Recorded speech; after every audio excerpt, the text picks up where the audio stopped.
আমি আপনাদের মাধ্যমে গোটা রাজ্যের মানুষকে একটা আপিল করব, কার্য আর কারণ আছে। যে কার্য হয়েছে হিনিয়াস ক্রাইমের পিছনে আমি মনে করেছি বেআইনি মদের ঠেক, বেআইনি গাঁজা, চরস, মাদক, এটা একটা বড় কারণ।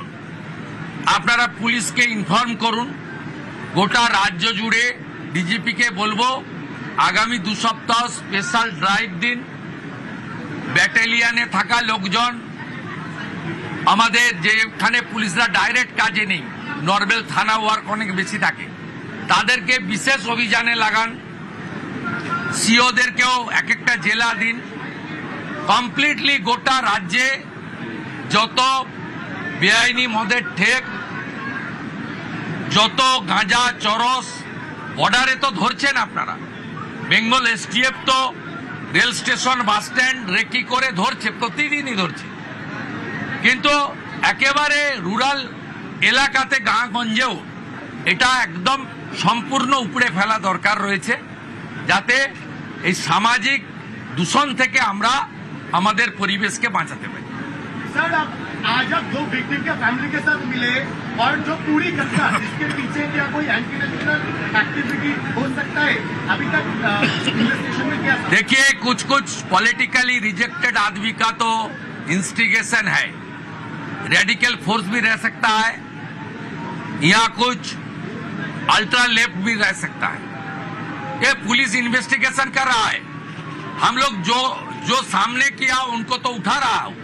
पीछे से जो लोग मोबाइल फोन में भड़काने का काम किया है, मैसेज करके भड़काने का काम किया है, पुलिस जब कोशिश कर रहा था भाई शांत रहिए, कार्रवाई होगा, तब जो भड़काने का यहाँ किया तो दूसरे एरिया में किया। सेंट्रल पैरामिलिट्री फोर्स के ऊपर पत्थरबाजी किया, कॉमन पुलिस कांस्टेबल के ऊपर, लेडीज कांस्टेबल के ऊपर आक्रमण हुआ।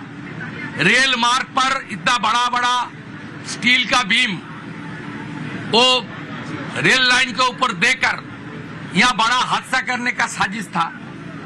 इंद्रजीत मंडल का, उनका आइडेंटिटी करके, उनका नाम पता सब आइडेंटिटी करके उनको जिस तरीके से ब्रूटल किलिंग किया गया है, इसका पीछे कुछ कुछ लोग जो इस सरकार आने का बाद बंगाल को डिस्टर्ब करना चाहता है, जो प्रगति विकास की मार्ग पर मोदी जी का नेतृत्व में सरकार आगे बढ़ रहा है, उसको डीरल करने का कोशिश करने का मकसद है।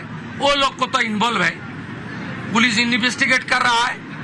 पीछे से जो लोग भड़काने का काम किया, वो जिस पार्टी का हो सकता है, उसको भी सबक सिखाने का काम विद इन बीएनएस के अंदर पुलिस करेगा। ये मेरा फुल डायरेक्शन है पुलिस का। पुलिस को इस बारे में पूरा छूट दिया गया है। जो फाइंडिंग्स पुलिस को मिलेगा वो पुलिस के अंदर काम करेगा। यहाँ बहुत senior police officer, ADG, IG, DIG सब लोग हैं। दूसरा डिस्ट्रिक्ट से एसपी लेवल का पुलिस ऑफिसर भी है।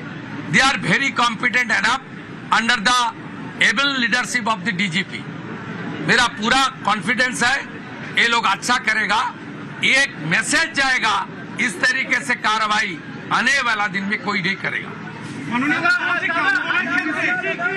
कमेटी जो है उसका नोटिफिकेशन हुआ है, इसके बारे में थोड़ा सा। हाँ, ये हमारी सुप्रीम कोर्ट का रिटायर्ड जस्टिस रंजना देसाई का कमेटी हो गया है।